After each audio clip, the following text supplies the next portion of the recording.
Alex, as you look back on your time here, is there one player that was really helpful to you in helping you develop and get to the point where you are right now?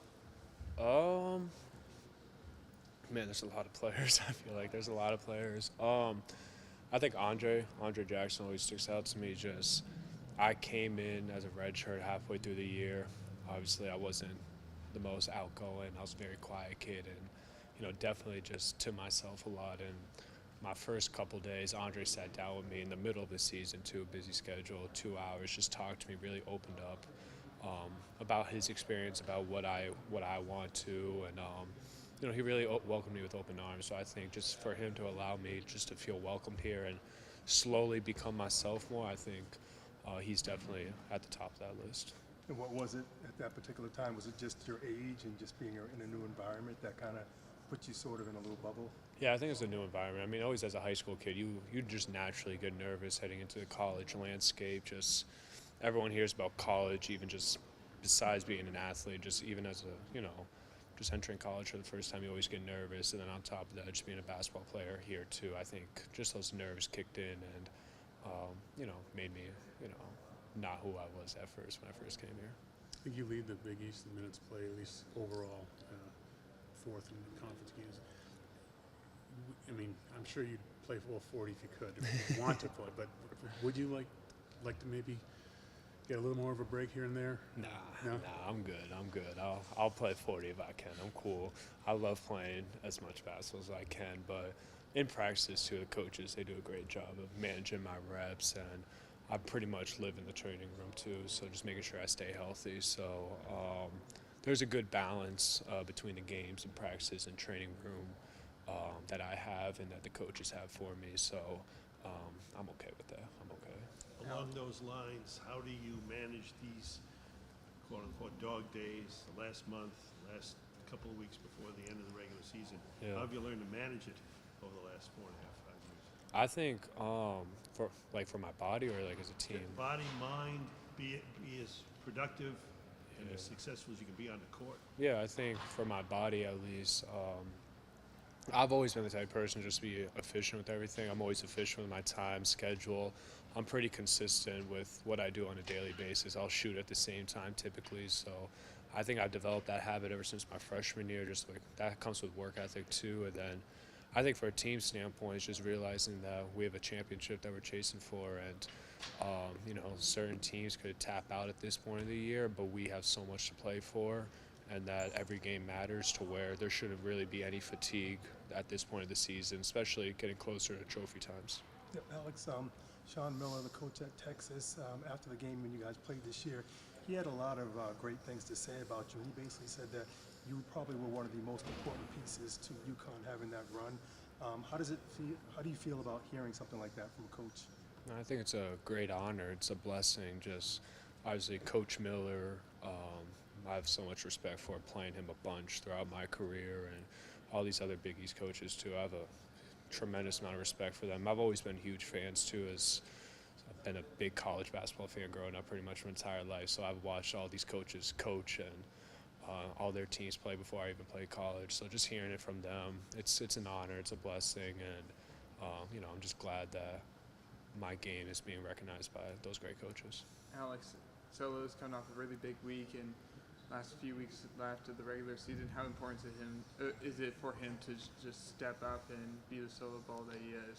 Yeah, it's big time. I mean, Solo, he's really finding his groove right now, and just his offensive ability itself just makes everyone's life so much easier on the court, just spacing wise, and how much attention he draws. So for him to be playing this type of basketball right now this late in the season is incredible, and I know he'll continue. I know the type of player he is, and he's a special player as if he always wants to get better.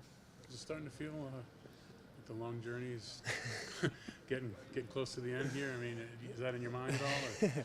I try not to think about it. Obviously, naturally you think it's February, March is coming around the corner, April's almost here, so I think it's natural to think that I've only a certain amount of home games left, a certain amount of Big East games left, but I try not to think about it too much. I want to enjoy every game. I want to stay in the moment, enjoy every single day, and I think at the same time when you do have those natural thoughts, you just want to push harder and you want to keep going and really just make the most of wearing this jersey as much as possible.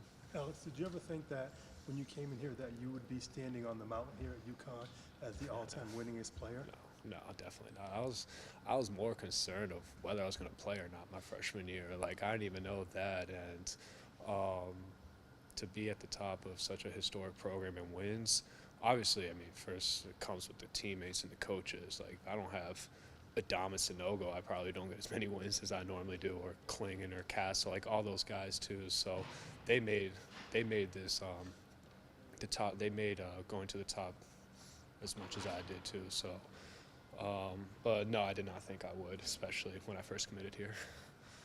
Alex, when you look at the inbound plays, the coach was talking about some of it needs to be quicker decisions, some of it needs to be guys getting open earlier in the countdown. Just how do you view that? How often are you guys working on that?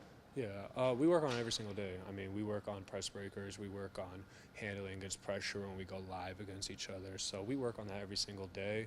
I think for myself, I just got to make quicker decisions. I got to pull the trigger. I got to trust my teammates more when there is a gap that's open for to pass in the ball, and just making sure I have eyes on everybody out there when I inbound the ball. Is that one of those situations that gets maybe a little easier once the tournament starts? Like, if Braylon get pulled out of bounds like that in the tournament, Probably not. I think there's always a little bit of pressure when you are inbounding the ball and it's a close game, and getting open, there's pressure too. But I wouldn't say it gets any easier. I think it's relatively the same no matter what time of month it is. But hopefully Braylon, that doesn't happen again. So just like I hope I don't throw the ball like that again. Alex, after the Kansas game, we talked about getting revenge for that 24 team, and last year, I mean, next two games coming up, I'm on the losing side of those last year. Does that come into your mind at all, trying to get revenge for last year's team? No, not really, honestly. I think, there could be a lot of revenge moments. I think for this year, no. I mean, we got to protect home court. That's first thing. Protect home court, and really just compete for a Big East championship. I think last year we got ourselves out early of chasing that regular season championship, and that's just a completely different story for this year's team. So I don't want to put revenge over winning a championship. I think we're in a great position to pursue a regular season championship, and I think that's just the only thing that's on my mind when it comes to playing Creighton on Wednesday. As a self-professed college basketball fan growing up, I know he preceded you maybe even before you were born, but what have you known about Emeka before you heard about him? No, Emeka was dominant. I mean, you see the highlights on the visit of Emeka before when you come on these visits as a high school player, just knowing that he's one of the best, if not the best center to come through UConn history, and just what he's done winning a national championship, having his number retired on Wednesday, just what he basically defined what a student athlete is, and just seeing what the work and the commitment that he put on the court, but he valued it as much off the court, and hearing him talk to us a bunch of times, and just seeing the pride that he has for UConn and the honor that he has, and trying to teach us what it means to wear that jersey. He's the biggest supporter of UConn, and just for him to get his jersey retired, I'm so happy for him. He deserves it. Did Hashim talk to you, the guys, after the game? Yeah, he talked to us after the game. He talked to us, and his message was pretty much just enjoy every moment. Enjoy every moment. The time goes by fast, and just wearing the UConn jersey special, and he reflected a little bit on his time too. Alex, there's been some, I guess, mental lapses for the team, turnovers or things that should be preventable. How do you keep the players accountable at this late in the season? I think you always keep players accountable. I think coaches do a great job of holding guys accountable. Myself, I got to help hold guys accountable as a leader. So I think we just know how important it is, especially this late in the season, just how we've worked so hard already. We've already had so many practices to where everything should be cleaned up already by now, and just continue to get better throughout the entire season. So when we do make a mistake that we shouldn't be doing in February, I think everyone helps make that guy accountable for realizing that, we got to be playing our best basketball right now. Congrats. Thank you. So I asked Alex about this. there's been sort of some mental lapses during important stretches of the game. At this point in the season, how do you keep players accountable for their performance? Yeah, I think the simplest way for us to keep each other accountable is really just leaning on each other. The more you can lean on each other and just lean on your teammates, trust your teammates, and kind of just hold them accountable when things aren't going the right way. You just got to be able to talk to your teammate and just be able to handle that just as grown men. Just because we've been here for many months already, and guys who've been here for a few years too. So just gotta be able to talk to each other as men, and then just be able to handle it like that. Is it sort of tough love? Can you kind of yell at a teammate, or is it sort of toned down? Yeah, absolutely. Coach really wants that, to be honest. He wants you to be able to get on your teammates, but also just be brothers at the end of the day. So he pushes for us to do that every single day.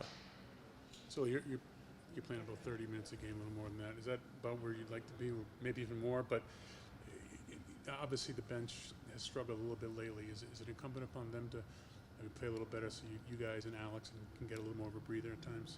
Yeah, well, even in our practices, like the bench group will be killing us, to be honest with you. So there's nothing that has to do with talent or anything like that. We got the best bench in the country, I believe. And whenever they get a chance to go in the game, I know there's no drop off. So yeah, I'm gonna have to be playing 30 minutes, but at the same time, we have one of the deepest benches in the country, and I know it'll all come together. So nobody's even worried about that. So coming off a big week, Big East Player of the Week, how do you continue that momentum against two tough teams like Creighton and Villanova? Then, final few weeks of the regular season, how do you keep that going? Yeah, really just go in with the same mindset every single game. Just focus on the defensive end first and getting some boards offensively, defensively. My defense wasn't there 2 days ago. Definitely wasn't there at all, and got to be able to fix that. But as a collective, we just got to be better as a team defensively. I'm assuming you heard about that a little bit from coach in practice. Oh yeah, absolutely. Yeah, I hear it every day. But at the same time, that's just the standard here. So, it's not going to be easy at all for anybody. Coach doesn't treat anybody any different. So, you just got to be able to show up and perform and be able to do your job. How about offensively? What has kind of clicked for you the last 2 or 3 weeks that your shot has come back? Yeah, I think I'm just able to do other things outside of shooting that's been able to help me a little more. Like also in a couple of my spurts where I have been playing better defense, it's actually taken pressure off my offense, so I don't even have to think about scoring like that. I could just play the game. And one thing coach staff's really been preaching is playing ball. So just being around the ball, being active, not worrying about the number of shots you put up or the shots that aren't falling. Just playing throughout the game, making plays left and right, whether it's making a play for somebody else or diving on a loose ball, getting a block, getting a steal, something like that, but just playing ball. So the coach was talking about, I think it was in the context of guys coming off the bench, but you only get so many opportunities to impact the game. How long did it take you to kind of get used to having to make an impact immediately once you get on the court? And how difficult is that for players to get used to? Yeah, every game I go into, it's more of a mentality, just the next man up. We know how deep the team is. So I think, at least for my freshman year, that was one big thing for me, just going in, knowing that you got to make the most of your time when you go into the game and just being ready at all points of the game. So you never know when you're going to get subbed in, but just being ready and being locked in on the task at hand when that time is called. So at this point in the season, you guys are fighting for a Big East regular season championship. What's the team morale like at this point in time as you got to get towards the end of the season? Yeah, I think the team morale is nothing more than hungry. Everyone's hungry in that locker room. I can definitely tell you that. Everyone's hungry upstairs, in there, and throughout this whole facility. So, we're definitely striving in pursuit to get these championships, and that's all we're really focused on. How about playing here, the self-professed basketball capital of the world? There's been some talk, social media, about crowd, maybe some empty seats. What do you guys notice when you come to Gamble or People's Bank? What do you notice about the crowd, and how appreciative are you as a team of it? Yeah, we love these fans. I could definitely say I love these fans. Most passionate fans in the country. Yes, but it's really up to us to be able to carry that. Whenever people talk about the crowd going down or anything, that's basically on us to be able to make those plays where I mean, we could get the crowd involved and we could get everybody active. So, I mean, I think it's more on us just to be able to do that.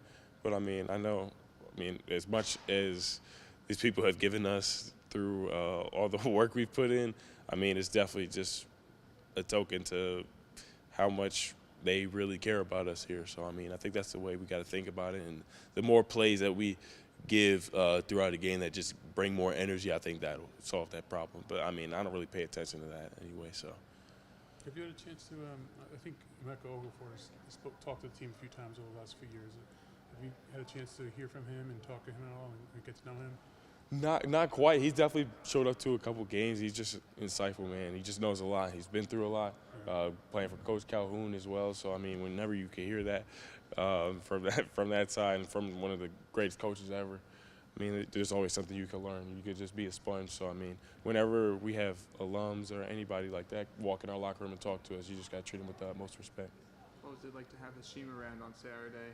Oh, that was great. Yeah, that was definitely great seeing Hashim. I'm actually a Thunder fan, so the first time I saw him, I was like, I didn't realize he was that tall for the most part, but I mean, I think that was just super cool. Just seeing Hashim, and then, that's just it's just something you just kind of remember for the rest of your life when you see people come back that had such a big impact here. Specifically Thunder players? Guess so. I guess so. That was pretty cool, though. So, what did it mean to you to be on the court when Alex received the recognition as the all-time winningest player in the program's history?